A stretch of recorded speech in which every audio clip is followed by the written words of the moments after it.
Bismillahirrahmanirrahim. Assalamu alaikum students, good morning and welcome to online classes by Slim Habib School. Hope you are all good at home and enjoying your vacations. Students, it's our chemistry class and today we are going to continue chapter number 1 from page number 15. Please open your books in front of you, page number 15, and our topic is molecular ions. आज हमारा topic है molecular ions. Okay, let's start. Molecular ions word से पता चल रहा है कि molecule जो आयंस की फॉर्म एग्जिस्ट करती हैं। हमने लास्ट जो फिजिकल क्लास हुई थी जो उसमें हमारा टॉपिक था आयंस। आयंस क्या होते हैं उसे मैं रिवाइज करूँ थोड़ा सा। एटम और group of atoms having charge on it. अगर किसी भी एटम के ऊपर जब चार्ज आता है, चार्ज पॉजिटिव भी हो सकता है, चार्ज नेगेटिव भी हो सकता है, उसे हम बोलते हैं आयन। चार्जेस कब आते हैं किसी एटम के ऊपर? जब वो एटम इलेक्ट्रॉन को या तो लूज़ करें या इलेक्ट्रॉन को गेन करें। जब तो एक एटम इलेक्ट्रॉन को लूज़ कर रहे हैं, इट मीन्स उसके ऊपर चार्ज क्या आएगा? पॉजिटिव। उससे हम बोलेंगे केटाइंस। अगर कोई एक एटम इलेक्ट्रॉन को गेन कर रहा है तो उस पर चार्ज कौन सा आएगा? नेगेटिव। उससे बोलेंगे हम एनाइंस। ये थी आयंस की दो टाइप्स। आयंस कैसे बनते हैं, उनके ऊपर चार्जेस क्यों आते हैं, इधर बात क्लियर है। अब हमारा टॉपिक है मॉलिक्यूलर आयंस। अगर तो कोई मॉलिक्यूल्स इलेक्ट्रॉन को गेन करे या लूज करे तो उससे क्या बनते हैं? Molecular ions. Okay, molecular ions के ऊपर चार्ज या तो पॉजिटिव होगा या माइनस नेगेटिव होगा। क्लियर है? Molecules having charge on it. Charges कब आते हैं? या तो इलेक्ट्रॉन लूज करें या इलेक्ट्रॉन गेन करें। अंडरस्टैंड? अब देखें इसके कुछ एग्जांपल्स देख लेते हैं। हीलियम। हीलियम ये क्वेश्चन राइज हो सकता है। हीलियम तो एक एलिमेंट है, तो ये क्यों मॉलिक्यूलर आयंस का एग्जाम्पल है? इससे तो आयंस में होना चाहिए। हमने ये बात पहले भी देखी है कि इनर्ट नोबल गैसेस जो कि 18 ग्रुप में है वो इनर्ट होती हैं, वो क्या स्टेबल होती हैं, किसी के साथ रिएक्शन नहीं करती। Helium, neon, argon, krypton, xenon ये सारी क्या हैं? नोबल गैसेज हैं। ये डुप्लेट रूल और ऑक्टेट रूल को ऑलरेडी फॉलो कर चुकी हैं। इनके इलेक्ट्रॉनिक कन्फिगरेशन स्टेबल है, ये किसी के साथ रिएक्ट नहीं करती, इसीलिए ये क्या क्या एटॉमिक फॉर्म में रहती है। अगर हीलियम है ना, ये एटॉमिक फॉर्म है, ये स्टेबल है। इसका मॉलिक्यूल भी एक एटम पे ही कंसिस्ट होता है। हीलियम का मॉलिक्यूल में सिर्फ एक एटम ही होता है। इट मीन्स यही इसकी एटॉमिक फॉर्म है, यही इसकी मॉलिक्यूलर फॉर्म है। अगर हीलियम के मॉलिक्यूल में से पॉजिटिव चार्ज आए, इट मीन्स हमने इलेक्ट्रॉन क्या किया, इसमें से रिमूव करवाया। हीलियम के मॉलिक्यूल में से जब एक इलेक्ट्रॉन रिमूव करवाते हैं, He पॉजिटिव बन जाता है जो कि एक मॉलिक्यूलर आयन है। Next one is N2, nitrogen gas. N2 gas में से जब एक इलेक्ट्रॉन +1 चार्ज है, मीन्स कि एक इलेक्ट्रॉन लूज करवाना है, इस पर प्लस चार्ज आ गया। CH4 एक मीथेन का मॉलिक्यूल है जिसमें से हमने एक इलेक्ट्रॉन लूज करवाया।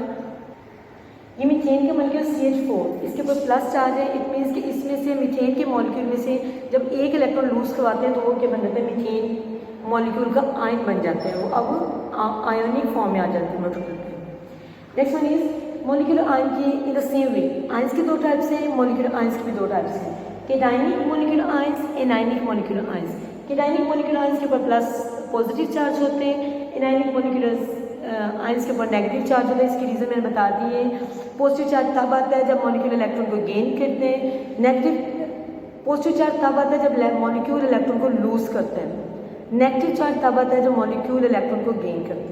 इसकी बेस पे केटाइनिक मॉलिक्यूलर आयन और एनाइनिक मॉलिक्यूलर आयन में डिवाइड कर दिए। एक बहुत इंपॉर्टेंट लाइन आपकी इस टॉपिक में लिखी हुई है, cationic molecular ions are abundant than anionic molecular ion. ये आपकी इधर एक्सप्लेन कर रही हूँ जो फॉर्मेशन में।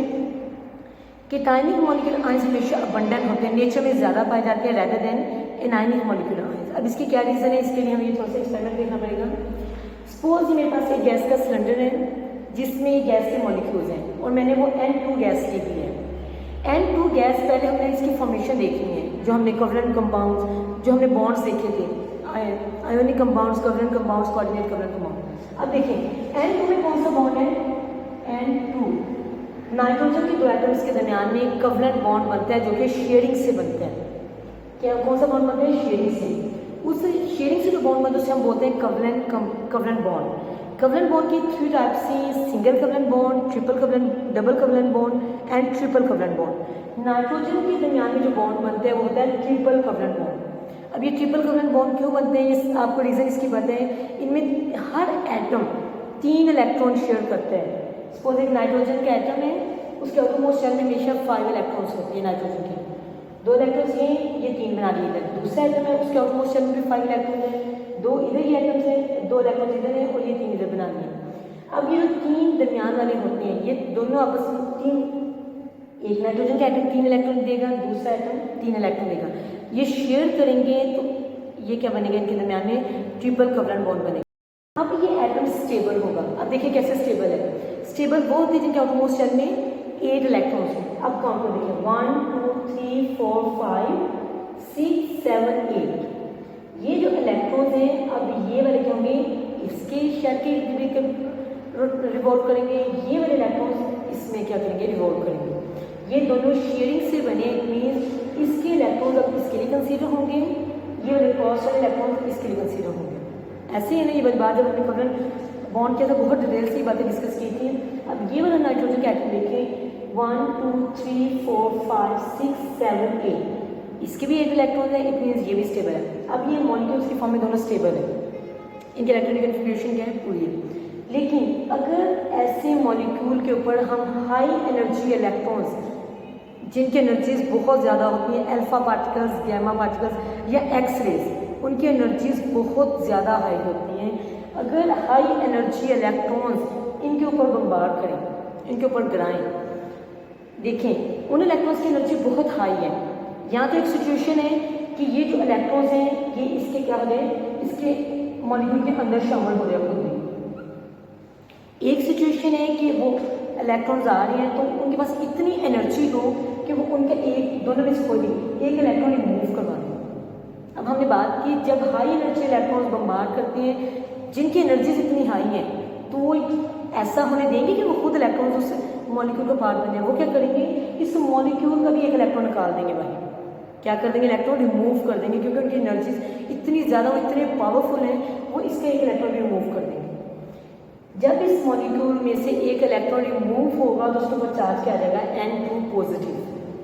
समझ आ रही, इस तरह ये मॉलिक्यूलर आयंस बनती हैं कि एक गैस है, उसमें हमने कोई भी मॉलिक्यूल लिया हुआ है, उसके ऊपर जब हाई एनर्जी, कोई भी हाई एनर्जी रेडिएशंस पास करते हैं तो वो मॉलिक्यूल में से एक इलेक्ट्रॉन को रिमूव कर देती हैं, या उसका पार्ट बन जाती हैं। अगर तो एनर्जीज कम होंगी तो उसका पार्ट बन जाएंगे, अदरवाइज वो इलेक्ट्रॉन्स को क्या कर देती हैं, रिमूव कर देती हैं। रिमूव करने से एक इलेक्ट्रॉन वो मॉलिक्यूल नहीं रहेगा, वो मॉलिक्यूलर आयन बन जाएगा, जैसे कि N2 पॉजिटिव। समझ आ रही, हमने तो बात की थी कि कैटायनिक मॉलिक्यूलर आयंस अबंडेंट होते हैं। वो अबंडेंट क्यों होते हैं, क्योंकि हाई एनर्जी इलेक्ट्रॉन्स का इस मॉलिक्यूल से इलेक्ट्रॉन को निकालना आसान है। वो इलेक्ट्रॉन इतनी उनके पास एनर्जी से पावरफुल है, वो झटके से जाएंगे, जोर से लगेंगे, इस मॉलिक्यूल से टकराएंगे, इसके इलेक्ट्रॉन को बाहर निकालेंगे। इस गैस के मॉलिक्यूल की क्या हो जाएगी, आयोनाइजेशन हो जाएगी, वो आयंस में कन्वर्ट हो जाएंगे। N2 क्या हो जाएगा, N2 पॉजिटिव बन जाएगा। सपोज रिएक्शन रहा निकली, N2 ये गैस का मॉलिक्यूल है, अब ये N2 पॉजिटिव बन गया, एक इलेक्ट्रॉन क्या कर दिया, लूज कर दिया उसने। अब ये इस गैस की आयोनाइजेशन हो गई है, आयंस में कन्वर्ट हो गया गैस, एक मॉलिक्यूलर आयन बन गया और एक इलेक्ट्रॉन क्या होगा, उसका रिमूव हो गया। कैटायनिक मॉलिक्यूलर आयंस बनाना भी आसान है, क्योंकि हाई एनर्जी इलेक्ट्रॉन जब बम्बार्ड करते हैं वो दूसरे के इलेक्ट्रॉन रिमूव कर देते हैं। एनायनिक मॉलिक्यूलर आयंस बनाना मुश्किल है, पॉसिबिलिटीज कम है। क्यों, वो ऑलरेडी स्टेबल है मॉलिक्यूल, उसका ऑक्टेट रूल फॉलो हो चुका है। N2 जो है उन्होंने आपस में कोवलेंट बॉन्ड बना के अपना डुप्लेट रूल फुलफिल कर लिए। अब इसमें इलेक्ट्रॉन ऐड करना मुश्किल है, rather than इसका इलेक्ट्रॉन निकालना आसान है, उसे अनस्टेबल कर दें कि अनस्टेबल फिर से हो गया, फिर से उसके बाद चार्ज आ गया, लेकिन उसमें इलेक्ट्रॉन ऐड करना मुश्किल है, क्योंकि उसकी तो already shell full completely fill है, उसमें हम इलेक्ट्रॉन कहाँ ऐड करवाएंगे फर्दर। इसीलिए anionic molecular ions less abundant होते हैं, क्योंकि मॉलिक्यूल्स ऑलरेडी स्टेबल होते हैं। क्लियर है, उसमें इलेक्ट्रॉन हम फर्दर ऐड नहीं करवा सकते। Rather than cationic molecular ions, cationic बनाना फिर भी कुछ आसान है। क्लियर है। और नेक्स्ट आपके टेबल है कि मॉलिक्यूल्स और मॉलिक्यूलर आयंस में क्या डिफरेंस है। ये बहुत सिंपल बातें जो हम ऑलरेडी डिस्कस कर चुके हैं। मॉलिक्यूल्स मिलके बनते हैं एटम्स से। एटम्स जब आपस में मिलते, सपोज नाइट्रोजन गैस का मॉलिक्यूल है, 2 नाइट्रोजन के एटम मिले तो एक मॉलिक्यूल बन गया। मॉलिक्यूल्स हमेशा एटम्स के मिलने से बनते हैं। क्लियर है। और मॉलिक्यूलर आयन कब बनते हैं? मॉलिक्यूलर आयन तब बनता है जब हम किसी मॉलिक्यूल की आयनाइजेशन करते हैं, उस मॉलिक्यूल में से इलेक्ट्रॉन रिमूव करवाते हैं या गेन करवाते हैं, उसकी आयनाइजेशन करते हैं, तो तब क्या बनते हैं? मॉलिक्यूल आयन बनती हैं। मॉलिक्यूल्स हमेशा न्यूट्रल होती हैं। अगर कोई भी एक गैस का मॉलिक्यूल है, ये न्यूट्रल है, इसके ऊपर कोई चार्ज नहीं है। क्यों? क्योंकि इसने ऑक्टेट रूल ऑलरेडी फॉलो किया हुआ, ये न्यूट्रल है, अब इस पर कोई चार्ज नहीं है। मॉलिक्यूल आयंस के ऊपर चार्ज होते हैं क्योंकि उसमें वो इलेक्ट्रॉन या तो लूज करते हैं या गेन करते हैं। उनके लूज और गेन करने से उसके ऊपर चार्ज आते हैं। क्लियर है? Molecule ions. और एक बात है कि मॉलिक्यूल सिंपलेस्ट पार्टिकल है, या तो एलिमेंट का या कंपाउंड का। ये देखिए एक मॉलिक्यूल है, ये किसका स्मॉलेस्ट पार्टिकल है? एलिमेंट का, हीलियम का स्मॉलेस्ट पार्टिकल है। और ये क्या है? दोनों कंपाउंड्स। N2 के एक कंपाउंड है, उसका स्मॉलेस्ट पार्टिकल एक क्या है? मॉलिक्यूल है। एक मॉलिक्यूल, दो मॉलिक्यूल, तीन मिल ज़्यादा मॉलिक्यूल मिलकर क्या बना देते हैं? Compounds. Okay, next one is free radical. इधर देखिए 9th क्लास। फ्री रेडिकल होते हैं कि अगर किसी एटम के पास ओड नंबर ऑफ इलेक्ट्रॉन्स हों। ओड नंबर क्या कौन से होते हैं? 1, 3, 5, 7, 11, ये सारे क्या है? ओड नंबर है। 9, 11। अगर किसी एटम के पास ओड नंबर ऑफ इलेक्ट्रॉन्स होंगे तो उसे हम बोलेंगे free radical. Understand? Free radical कब बनते हैं? अगर किसी एटम के पास ओड नंबर ऑफ इलेक्ट्रॉन्स हो। हमेशा फ्री रेडिकल को रिप्रेजेंट करते हैं। सपोज मेरे पास एक एक्स एटम है, इसको मैंने फ्री रेडिकल रिप्रेजेंट करना है, इसके ऊपर क्या लगाएंगे? डॉट लगाएंगे। अगर किसी एटम के ऊपर डॉट लगा हुआ है, इट मीन्स ये इसके फ्री रेडिकल है। 9th class. फ्री रेडिकल को इलेक्ट्रॉन्स के साथ मिक्स नहीं करना। इलेक्ट्रॉन्स जो हम शो करते हैं डॉट के साथ, ये आउटरमोस्ट शेल में कन्फिग्रेशन को बता रहे होते हैं, या डॉट से बता दें या क्रॉस से बता दें। यही तरीका है ना। हम लोग इलेक्ट्रॉन इधर बताते हैं, इस तरह बताते हैं, या इस तरह या नीचे। और डॉट ये जो होता है फ्री रेडिकल का डॉट हमेशा ऊपर होता है। इसे मिक्स नहीं करना कि ये इलेक्ट्रॉन भी हो सकते हैं। ये फ्री रेडिकल का डॉट है हमें बारे। ओके, फ्री रेडिकल बनते कब हैं? फ्री रेडिकल होते हैं होमोलिटिक ब्रेकेज से। कि सपोज मेरे पास एक क्लोरीन का मॉलिक्यूल है Cl2, ये कि क्लोरीन का एक मॉलिक्यूल है। क्लोरीन के आउटरमोस्ट शेल में कितने इलेक्ट्रॉन्स होते हैं? क्लोरीन 17 ग्रुप बिलोंग करते हैं। इसके आउटरमोस्ट शेल में 7 इलेक्ट्रॉन्स हैं। कितने इलेक्ट्रॉन्स हैं इसके आउटरमोस्ट शेल में? 7 इलेक्ट्रॉन्स हैं। अब उन्हें स्टेबल होने के लिए जस्ट एक इलेक्ट्रॉन की जरूरत है। वो एक इलेक्ट्रॉन दूसरे क्लोरीन के एटम के साथ शेयर कर लेगा, कोवलेंट बॉन्ड बना लेगा, और आपस क्लोरीन का एक मॉलिक्यूल बन जाएगा जो कि स्टेबल होते हैं। ओके, अब देखें क्लोरीन के इधर भी 7 इलेक्ट्रॉन है, इधर भी 7 है, दोनों ने आपस में शेयर किया, उनके दरमियान में एक ये वाला बॉन्ड बन गया Cl। क्लियर है? ये एक बॉन्ड बन गया। अब 9th क्लास ये एक बॉन्ड की लाइन होती है। मैंने क्लास में बात रिपीट की थी। एक ये जो बॉन्ड की लाइन है ये रिप्रेजेंट करती है 2 इलेक्ट्रॉन्स को। एक ये जो कोवलेंट बॉन्ड की लाइन होती है, इसका मतलब है उसके दरमियान में उसके पास 2 इलेक्ट्रॉन्स हैं। एक इसने दिया और एक इसने दिया, दोनों ने शेयर किया आपस में, दोनों स्टेबल हो गए, उनके दरमियान में कोवलेंट बॉन्ड बन गया। अगर यही 2 लाइन्स हैं, ये इट मीन्स कितने इलेक्ट्रॉन्स हैं? 4। 1, 2, 3, 4, 4 इलेक्ट्रॉन्स हैं। अगर 3 है तो इट मीन्स 6 इलेक्ट्रॉन्स हैं। अंडरस्टैंड? ये बात याद रखिए। जो बॉन्ड की लाइन होती है, जो सचेत लाइन है, 2 इलेक्ट्रॉन्स को रिप्रेजेंट करती है। अब देखिए क्लोरीन के दरमियान में एक कोवलेंट बॉन्ड बना हुआ है, इनके दरमियान में क्या एक लाइन लगी हुई है। अगर तो इस क्लोरीन के मॉलिक्यूल के ऊपर सनलाइट पास की जाए या हीट किया जाए, इस मॉलिक्यूल को हीट किया जाए तो इसकी होमोलिटिक ब्रेकेज हो जाती है। होमोलिटिक होता है इक्वल ब्रेकेज, दरमियान से लाइन को ब्रेक करना है, दरमियान से बॉन्ड को। ये एक इलेक्ट्रॉन था, इसने एक क्लोरीन के पास जाना, दूसरे क्या करना है? दूसरे क्लोरीन के पास जाना है। समझ आ रही? होमोलिटिक ब्रेकेज का मतलब है कि इक्वल ब्रेक डाउन करना है। इस जो बॉन्ड है उसे इक्वली दरमियान से काटना है। अब एक क्लोरीन अलग हो गया एटम, एक क्लोरीन का एटम अलग हो गया। पहले दोनों स्टेबल हो चुके थे, दोनों ऑक्टेट रूल फॉलो हो गया था। अब दोबारा से दोनों अनस्टेबल हो गए। अब इसके पास कितने इलेक्ट्रॉन्स हैं? अगेन 7 इलेक्ट्रॉन्स, और इसके पास भी कितने हैं? 7 इलेक्ट्रॉन्स। फिर से दोनों क्या हो गए? अनस्टेबल हो गए। देखिए मैंने स्टार्टिंग में बात की, अगर किसी एटम के पास ओड नंबर ऑफ इलेक्ट्रॉन्स हो तो वो क्या होगा?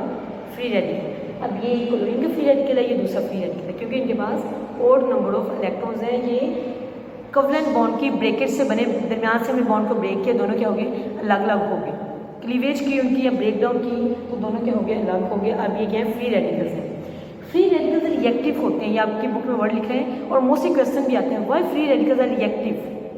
अब खुद देखें, इधर क्लोरीन के दोनों एटम्स अलग तो हो गए हैं, लेकिन अब क्या हो गया? वो अनस्टेबल हो गए। उन दोनों के पास क्या है? 7 इलेक्ट्रॉन्स हैं। वो दोनों चाहेंगे अपने आप को स्टेबल करें, अपनी कन्फिग्रेशन नोबल गैसेस वाली लेके आए। 8 इलेक्ट्रॉन अपने आउटरमोस्ट शेल में लिखे। इन्होंने कोशिश करनी है थोड़ी सी कहीं सिचुएशन मिले ये रिएक्ट कर जाते हैं किसी भी चीज़ के साथ। जहाँ भी ये रिएक्टेंट्स होंगे ये रिएक्ट कर जाएंगे, अपने आप को स्टेबल कर लेंगे और अपनी इलेक्ट्रॉनिक कन्फिग्रेशन नोबल गैसेज जैसी अटेन कर लेंगे। Next one is methane CH4। देखें कार्बन के अगर उस शेल में 4 इलेक्ट्रॉन्स होते हैं क्योंकि कार्बन 14 ग्रुप से है, 1 2 3 4 मैंने बना लिए। इस कार्बन 4 को स्टेबल करने के लिए उसके लिए 4 हाइड्रोजन लगे हैं, हर हाइड्रोजन पास 1 इलेक्ट्रॉन है। इस हाइड्रोजन इसके साथ शेयर किया, इस हाइड्रोजन ने इसके साथ शेयर किया, इस हाइड्रोजन ने इसके साथ शेयर किया, इस हाइड्रोजन ने इसके साथ शेयर किया। अब देखिए हाइड्रोजन के आउटरमोस्ट शेल कितने इलेक्ट्रॉन्स होंगे 2 1 2 शेयरिंग से बने। हाइड्रोजन ने डुप्लेट रूट फॉलो कर लिया, चारों हाइड्रोजन से ये भी स्टेबल हो गई, ये भी स्टेबल हो गई, ये भी स्टेबल हो गई। अब कार्बन कितने हैं, कार्बन ने किया ऑक्टेट रूल को फॉलो। कार्बन के पास 1 2 3 4 5 6 7 है, कार्बन भी स्टेबल हो चुकी है, इसने ऑक्टेट रूल को फॉलो कर लिया, हाइड्रोजन भी। अब ये स्टेबल मॉलिक्यूल है, अगर इस मॉलिक्यूल के ऊपर हम लाइट पास करें या हीट करें इस मॉलिक्यूल को, इसमें क्या होगी, क्लीवेज होगी, होमोलाइटिक क्लीवेज होगी। सपोज मैं एक को ब्रेक करके सारे में हो सकते हैं कि इस बॉन्ड को सेंटर से इक्वली ब्रेक किया हमने। कार्बन के पास कितने इलेक्ट्रॉन आ रहे हैं देखिएगा, कार्बन के पास एक इस तरफ अपना और ये क्या होंगे 7। कार्बन भी अनस्टेबल हुई, उसके पास और नंबर ऑफ इलेक्ट्रॉन्स आ गए, ये कार्बन का फ्री रेडिकल बन गया, मीथेन का एक्चुअली फ्री रेडिकल बन गया। और हाइड्रोजन के उसके पास भी क्या होगी, क्लीवेज जब हुई है तो उसके पास उसके हिस्से में सिर्फ 1 इलेक्ट्रॉन है। कार्बन के पास भी 1 इलेक्ट्रॉन आ गया और नंबर ऑफ इलेक्ट्रॉन्स, हाइड्रोजन भी अनस्टेबल, कार्बन भी अनस्टेबल, दोनों के क्या बन गए, फ्री रेडिकल बन गए। अब दोनों फ्री रेडिकल से रिएक्टिव होंगे क्योंकि अनस्टेबल है, वो कोशिश करेंगे अपने आप को स्टेबलाइज करें, अपनी कन्फिग्रेशन नोबल गैसेज जैसे लेके आए। Clear? That's all about free radicals and molecular ions. If you have any confusion about this, you can ask me. You have to learn both this topic. These are very, very important for the paper point of view. Thank you so much. Allah Hafiz.